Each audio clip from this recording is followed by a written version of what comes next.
I've ruined my thing and I need to do it the same way and be consistent because that's how my brain works. Okay.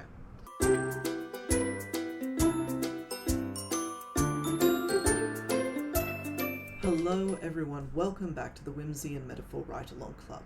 It has been about a month since the last video, which was not intentional, but I was out of the country for a couple of weeks and I turned out not to have quite enough time to edit something up before I went. So, here is how today is going to work. In a moment you are going to see me change clothes.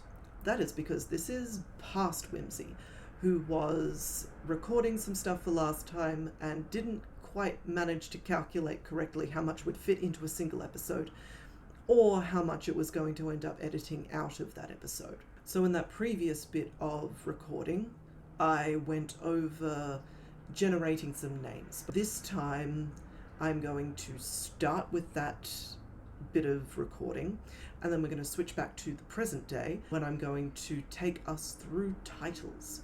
I will see you in a second for the creating a title, a working title for our document, and in the meantime, take it away past me. But I do really quickly want to go over how I go about creating names, because it is the sort of thing that writers get asked all the time. It's a very, not contentious, but everybody's got their own methods, everybody's got their own ways of doing it. It can be hard to know if you've got a name that resonates right. I have a couple of strategies that I tend to use. I know a lot of authors do a lot of thinking in the background about names with meanings, names that have thematic relevance, names that are references to things. I think I do it slightly differently in that I'm not, even though I focus so much on themes when I'm writing, I don't think it is vitally important that the characters have themed names. I think that's nice when it happens. I like spotting it. I like spotting references. I tend to use it more as inspiration. I think there is too much of a time crunch for me to get these names to be perfectly meaningful and to sit and percolate. So we're going to be doing quick and dirty method. So I'm not actually going to be doing a lot of thinking about name backgrounds and histories, and we're not looking at a baby names site. I've got a couple of basic strategies that I use. The first is pick real names, make them sound slightly offbeat. Change a vowel, change a couple of consonants. That is kind of my default. I think what that does is it lends consistency to a naming scheme. It makes all of the people feel like they do come from the same place. And where you don't have that, where you do have characters with different naming systems or that feel very different, you can often use that as a sort of mix and match thing to say, oh, this is a multicultural group. I've taken the phonetics from some Indian sounding names and some German sounding names, and it's an indicator that there are multiple cultural groups mixing in this setting. Careful, obviously, when you're messing with names from a culture that is not yours and you're changing up syllables and things. That can become unfortunate by accident. But I have done it. I do use it. That is a thing that I do. And I think that as long as you're careful and as long as you Google what you are naming your characters to make sure you haven't accidentally done something terrible, you can get away with it. In this case, I think we want to keep it simple. I think we are going with one, maybe two systems for how to name things. The other thing that I often do is pretty much the same thing, except instead of using names, I use nouns. And this is a really good, simple way to get this kind of thematic or referential naming system going on, right? It's pick a noun, change some syllables, change some stuff, so it's still reminiscent of that noun, but it doesn't feel like you've named your main character, say, bookshelf. You know, you can make it feel namey, but still have that association. The third way is a very specific generator that I'm going to bring up in a second. It's been around for ages. I'm going to put the link in the description. But you can put in a bunch of codes and it will generate words that follow those codes. So you can say, I want a syllable, a vowel, a syllable. I want a consonant, a vowel, and then a random syllable. I want the letter S and then two syllables. And what you can do is you can make names that fit particular templates or fit particular styles of naming very quickly and easily. And they're very good for side characters. Because what I then do is I just generate a bunch of names and I make a list of about 20 of them. And then every time in the story that I need to name a side character, or I need a random shopkeeper and I need a name for them, I can't just get away with referring to them as the shopkeeper, the man in the coat, whatever it happens to be. Then I just pick a name off the list and I keep going. It stops me having to stop and come up with new names every time I want to have a random person enter a conversation. Names. We need 3 of them to start. So we need Blackbird, we need Ransomed King, and we need Queen of Undead. I was considering giving the Queen of the Undead a slightly more fantasy-ish name. What I think I'm going to do is give her a name that feels consistent but more archaic. Give her a name that feels a little bit more impressive, but still feels like a name that fits in this system. And the other thing that I'm going to do at this point is I'm also going to decide for once and for all on genders. So I should actually do that first. First off, easiest to do, Queen of the Undead. I think there is no space in my head or in this story at which point this person has not been a woman. That's just set in stone. The way that this person interacts with the world, the way they interact with the other characters, the way that they present themselves, or herself, the way that she presents herself. That's just how it is. The other 2 I've been going back and forth on. Ransom King did start out as a male character. I also feel like the ways that this character acts and presents and exists and interacts are not nearly so set in stone.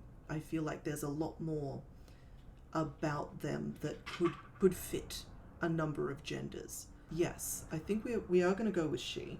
So I have some options here. I can make her explicitly a trans woman and know that I'm going to not necessarily represent this experience as it would be in the current real world, because this is not the current real world. I get to have a trans woman in a position of power and have that position of power be unstable for completely different reasons than her gender. Or I could say I don't necessarily want to address these issues, and I feel like not addressing these issues does people more of a disservice than just not including that character in that way. I'm going to see how this turns out. I'm leaning towards explicit, or at least heavily coded, to the point where it's like the only thing that is preventing this from being explicit is the fact that nobody says the word trans in the story. And I think that's probably the best choice for this character. That does mean that I'm going to have to massage some of the scenes that I was thinking about, but I don't think it's going to cause anything to break. Blackbird was also one I was tossing up. Having Blackbird feels very non-binary in a lot of ways, but also doesn't feel very non-binary in some others. Him out of not caring enough to ask people to change, essentially. And you'll notice here that I haven't put any of that gender background information in these notes here. The only thing that I really care about for these characters right now is how the narrative refers to them, and I can keep the rest of it in the back of my head. I can just let the narrative express these characters and their genders consistent with how they are in my head, and if that ends up with people arguing with me about what their genders really are,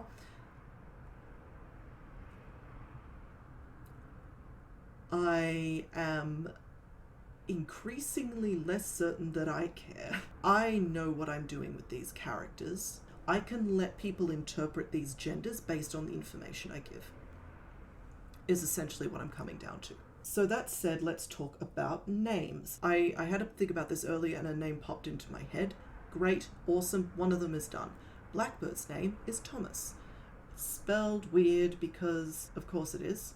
And that is going to give us a template for how the rest of these names are going to come together. Very much massaged English origin names, or adjacent, with some curveballs thrown in. So then we've got I talked about Queen of the Undead being a little bit more regal. So let's actually have a think about some queens' names. So we're going to immediately discount a lot of the shorter, more simple, more common names. So we're going to discount all of the Marys. We're going to discount all of the Annes. We're going to discount all of the Janes.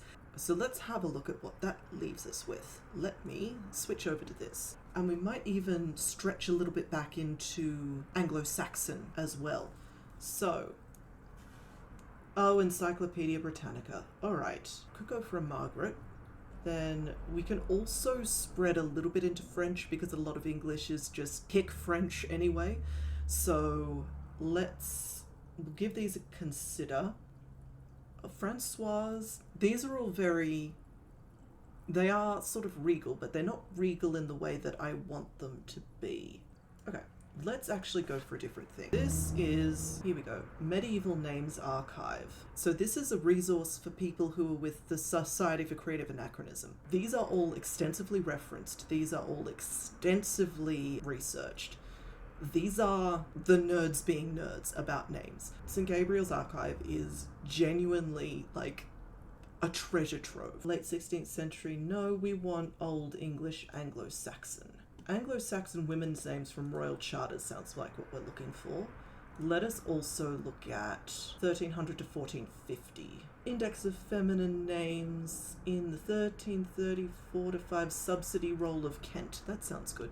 We're obviously going to be simplifying some of these because I don't necessarily want to be using a lot of special characters.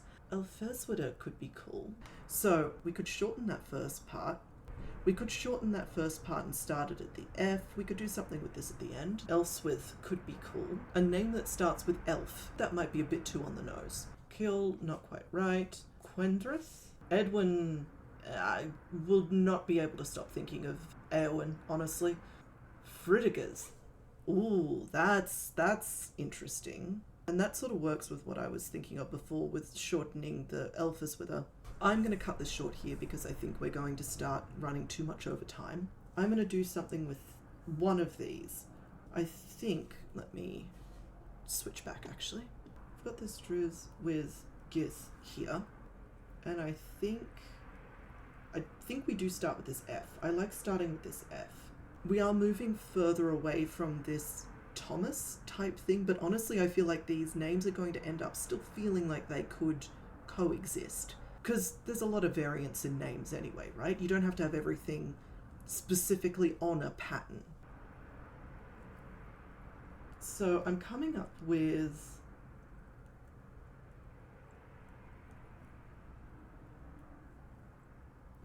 that's an option. So Fenswid, Fens with a Y. I don't like that. Let's not have the Y. It looks bad.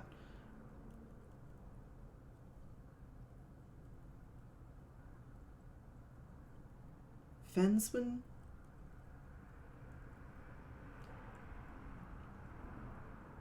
Yeah, I like that.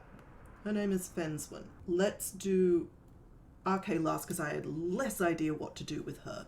What do we want for RK? We want a much more down-to-earth name for RK. I feel like we want to still draw from some of these sources, but I think we want a different sense.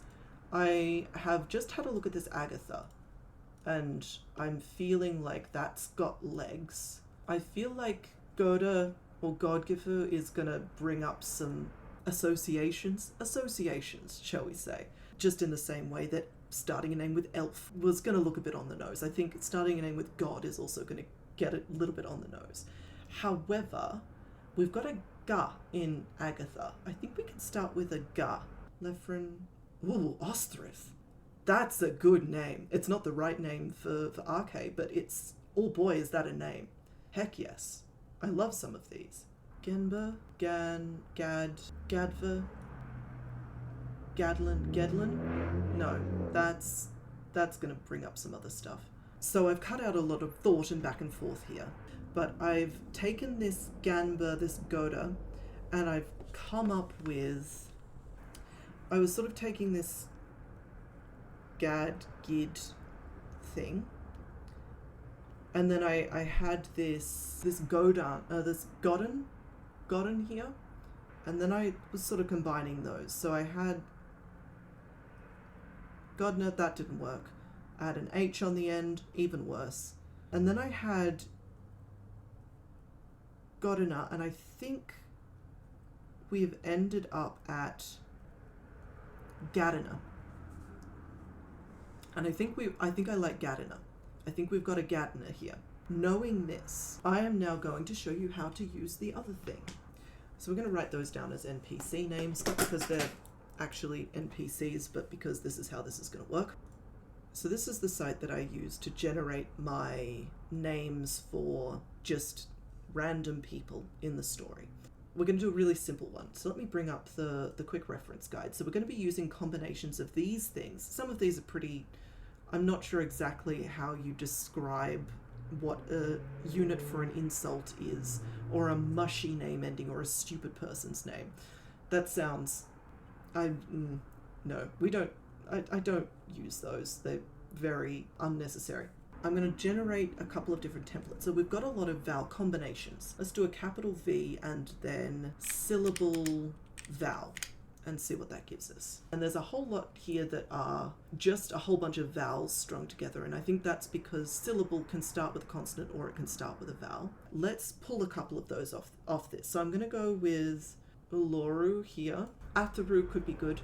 Now that we know this, now we're going to go with vowel consonant cluster vowel. These are all a little bit short. Let me say that that's a syllable instead.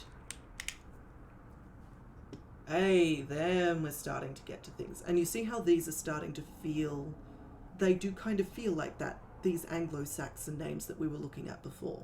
I'm going to cut this bit out, but I'm going to pick some names off of this list that may come up as random side character names. And what I'm going to do is I'm going to take 10 of these names and I'm going to make 5 random names with the same process that I did with those characters. Alright, so that's done. If I bring us back to here, you see that I've got a list of 15 names here, and if I need more, I can pull out this generator again and generate some more, but I think this might do us, and that's got us our names. Alright, so welcome back to the present, and let me switch over to our tablet again so that I can start us talking about what the heck is going on with the title. Okay. There's a part of my brain that really wanted to start this section with what is a title, but I think that may even be a little bit too elementary for this kind of series. So instead, let me have a quick chat about what makes a good title. Because there's all of those memes that go around, right? What's your YA fantasy title? Random noun number 1, random noun number 2, adjective, whatever it happens to be. And there's an element of truth to those. Sometimes titles can get pretty formulaic, which, whether or not that's a good thing or a bad thing, completely up to you. But titles are also really difficult for a lot of people, I think, because you've got only a very short amount of words and you need to convey a lot of different things. It needs to be really succinct. It needs to convey tone. It needs to sound interesting. It needs to have a bit of a hook in it. It needs to have that bit of mystery. It needs to accurately convey what the book is kind of about, but it also needs to not be too blunt or direct or give too much away. There's a bit of a balancing act to go on here, and this is hard. This is a skill. I still do trip up a lot on titles. And I don't necessarily want to be talking too much about marketing here because there is a tendency when you start talking about marketing with titles and things like that to get into the statistics. And I think that's where a lot of that very formulaic titling comes from. Again, that may not necessarily be a bad thing. Being able to clearly signal, hey, this is the experience you're in for, is actually a really fundamental thing that a title is supposed to accomplish.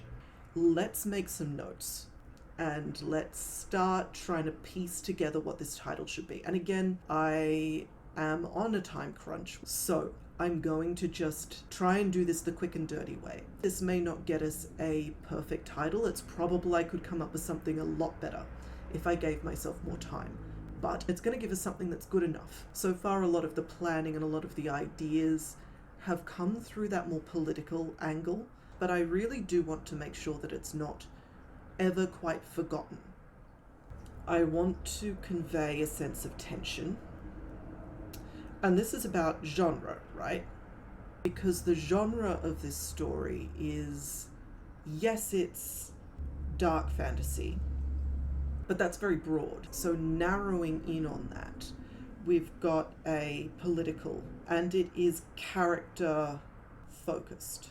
So the tension is all about the character interactions. The tension comes from the interplay of these ideologies, the interplay of these approaches, from everybody not quite knowing what everybody else is doing at any given time. Let's come back to some of those images that we were talking about, or that I was talking about in previous episodes. The Minas Morgul from Lord of the Rings. There's this one pathway that keeps popping into my head. It's a cobble road, there's grass growing around it. It's very normal, but it's very linked. I think it may even be a scene from one of the Ink Thing books, Ink Spell, Ink, whatever, that the Blackbird came from.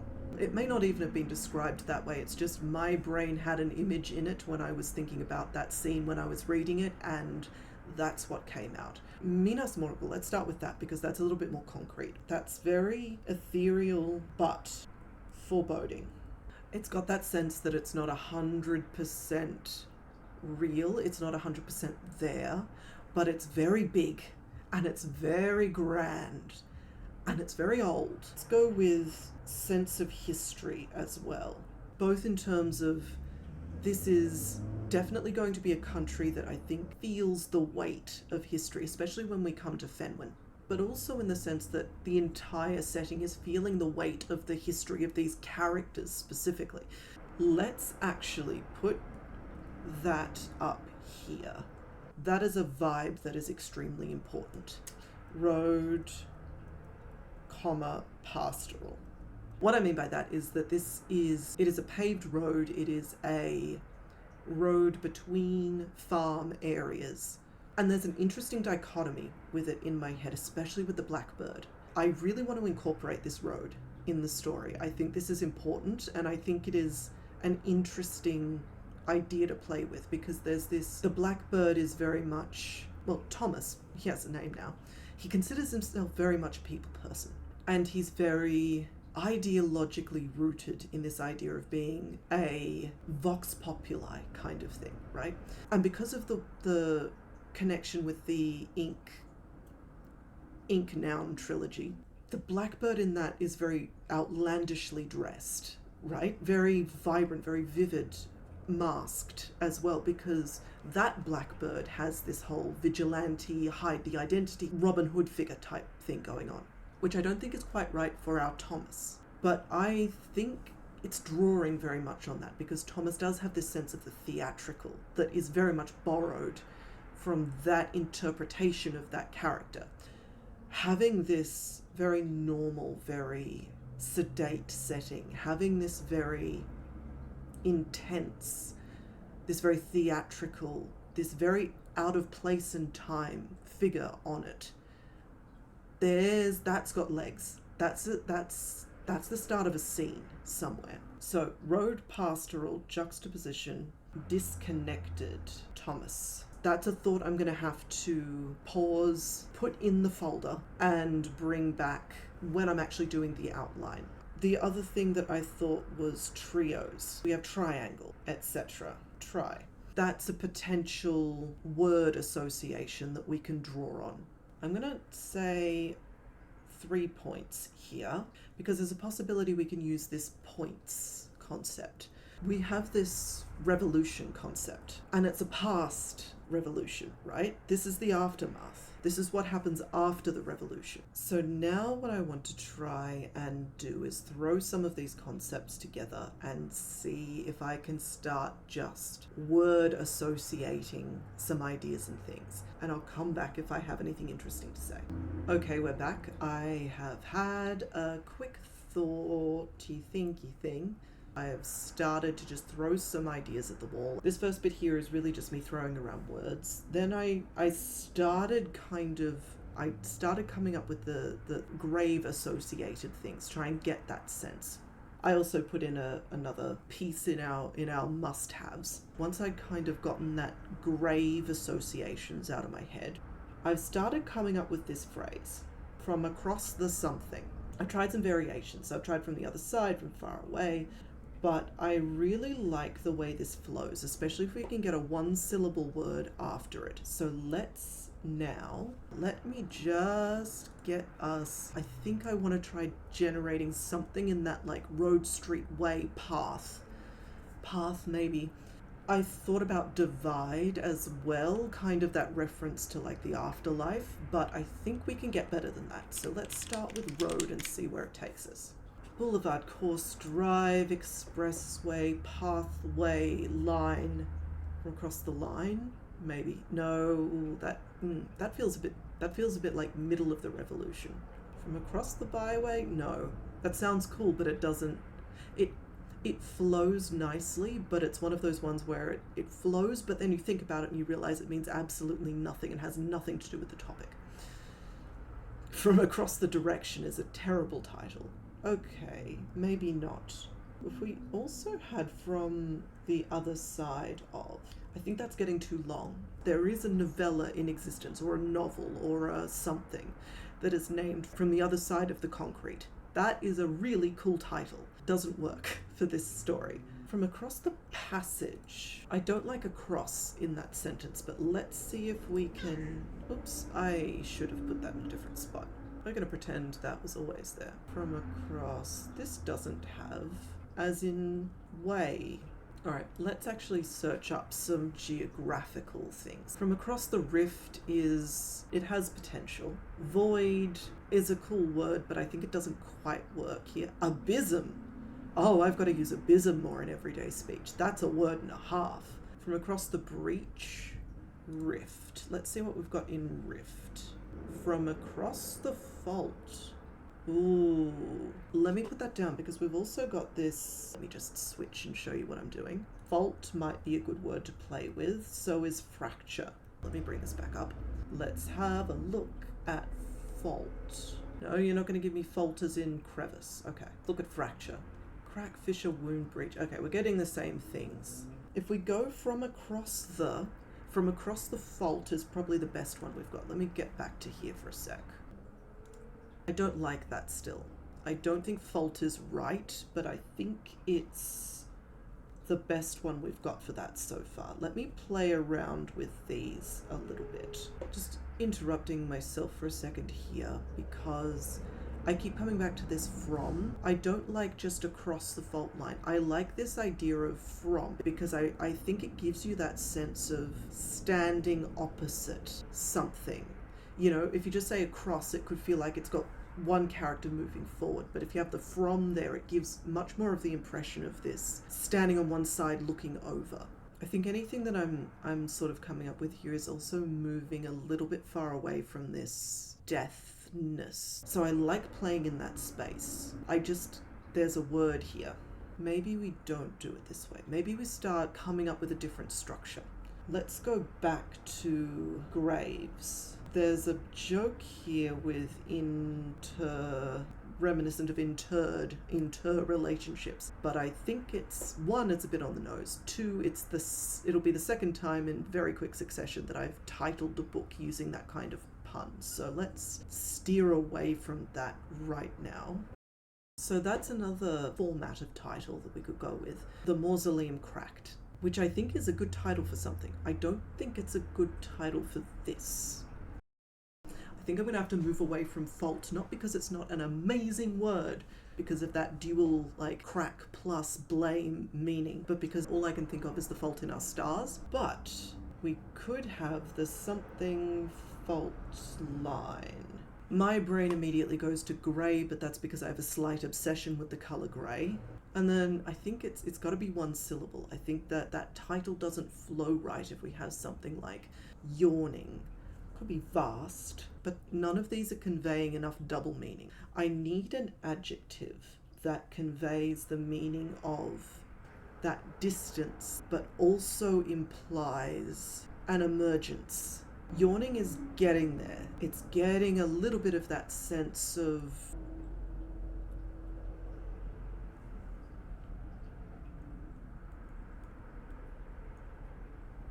maybe. Waiting is not quite right either. Let's think of time-based words. Let's go back to our thesaurus. Abiding, something that means sort of waiting, eternal, everlasting, perpetual. All of these are too direct. Something like perpetual is kind of what I mean, but it's too direct. The title needs to be a bit more of a, needs to be a bit more oblique. It needs to come at it a little bit sideways. Always. Using an adverb as an adjective is a fun time. We could do that. Let's have a look at relentless. Pertinacious. The Pertinacious Fault Line is the name of a book. Again, it's the name of a very different book. Let's go and have a look at perpetual, actually. When we think fault lines, we think earthquakes, right? They occur along fault lines. So what if we went with something that means more like still or immobile? Oh, look, I can escape the bounds of my, that anyway, yeah, let's have a look at something that means more like stable, permanent, reliable, safe, secure, solid, steady, unalterable. That's starting to get closer. Let's go to unalterable. That's unhelpful. And let's also go back here and pick up waiting. Raring, vigilant? No. Inactive? No, that's just a scientific term. Let's come back to some of those death metaphors. So we've got other side, underworld. It's not the vibe at all, but my brain just came up with something that's, again, a great title for a different book. Underworld, rising, or rises. That's a superhero novel. But this concept of turning things on their heads, revolution, return, all of these sorts of things, there's something we can do with that there. Okay, I'm starting to come back to the death metaphors. We've got remains. We can loop that in somehow to this idea of the revolution and the aftermath. Aftermath, afterlife. There's a concept we could draw out here about the remains being the only thing that's left, right? The remains still moving. This sense of being in a world that should have moved on and forgotten these remains, but everything is still repeating itself. You're kind of stuck in this trap, right? Both from the sense of the dead people have come back, and also you've got this political failing to move on and create the new thing because they still are dealing with the bits and pieces of the old thing, right? Oh.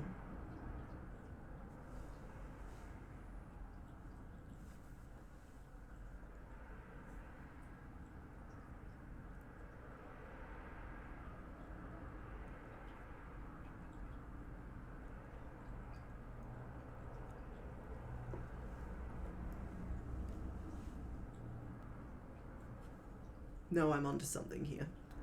I hate that I'm onto something, but I'm onto it. It feels too cheesy right now. How can I rearrange this so that it's not cheesy anymore? Can I rearrange this so it's not cheesy anymore? Hold up.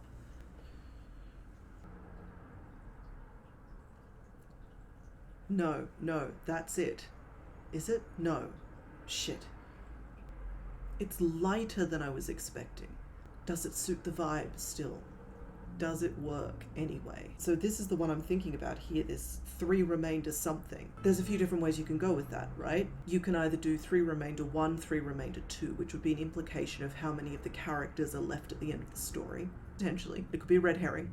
You could go with something larger than 3, so 3 remainder 5, which would give the implication of a lot of splitting. Oh, this is such a good title, but I just don't feel like it's the title for this. God damn it. Fuck. You know what? The more I'm thinking about this, the more I actually really like this 3 remainder title. Let me turn that off again. Now, we don't know how this ends yet, so I don't know what number of main characters survive this. I feel like there's a 3 remainder none here. Maybe we start with that. Let me also do a quick Google because this feels like something that's been turned into a title before. So this is all maths.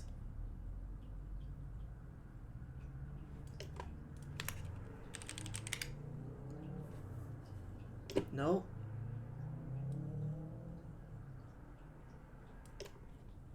Let me see if I can get a quote search. No. Okay. No, I think we got it. I think we're calling it 3 remainder none. Alright, thank you everybody for coming to this episode. And thank you again for just continuing to bear with me as I have weird and random upload schedules. I always intend to be a lot more consistent than I actually am. But we'll get there eventually. This is a skill that I will work on. So, all of that having been done, next episode is going to roll pretty much straight on from where we were at the end of this one. We're going to start just putting some more of that outline down. We're going to start getting some of these decisions made. We're going to start giving this a little bit of shape. And we're going to start doing the structural edit as we go. But I'm going to pause and I'm going to talk about that at the beginning of the next episode, because I think that's all we've got time for right now. So thank you again very much. Whatever time of day it is where you are, I hope you're having a good one. And I hope to see you in the next episode.